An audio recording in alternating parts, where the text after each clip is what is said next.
मना किसने किया है पीर से उल्फत नहीं रखना।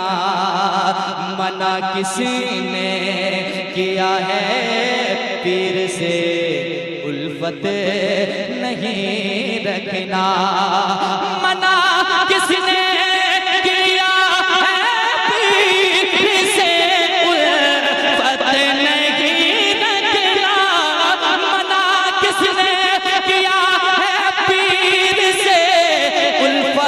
नहीं रखना।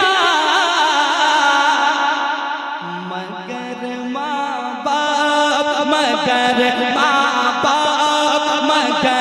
माँ बाप को पहले मना लेते तो अच्छा था।